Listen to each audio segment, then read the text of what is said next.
जय श्री महाकाल मित्रों आज हम काल भैरव भगवान की कथा का श्रवण करेंगे। चलिए दोस्तों, बिना समय गवाएं हम काल भैरव भगवान की कथा सुनते हैं। पर उससे पहले आप हमारे चैनल को लाइक कीजिए, सब्सक्राइब कीजिए, शेयर कीजिए। अब चलिए दोस्तों, हम कथा प्रारंभ करते हैं। तो मित्रों, कथा कुछ इस प्रकार है कि एक बार ब्रह्मा, विष्णु, महेश तीनों में सर्वश्रेष्ठता को लेकर बहस होने लगी। तीनों में कि कौन सबसे ज्यादा श्रेष्ठ है। जब तीनों इसका समाधान नहीं निकाल पाए, तब ऋषि मुनियों को यह कार्य सौंपा गया।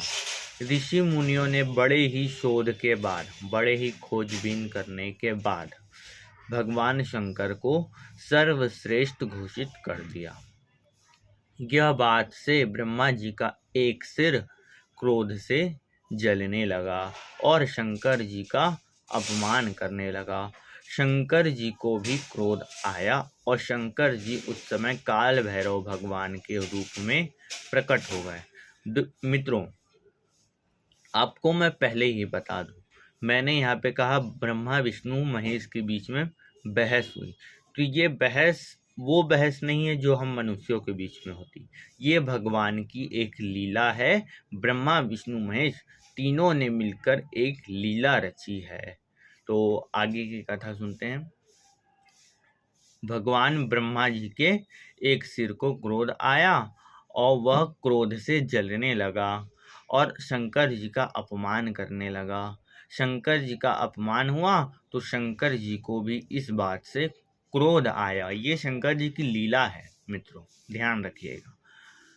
अब शंकर जी ने अपने त्रिशूल से ब्रह्मा जी का एक सर काट दिया। सर काटने की वजह से भगवान काल भैरव को ब्रह्म हत्या का दोष लगा।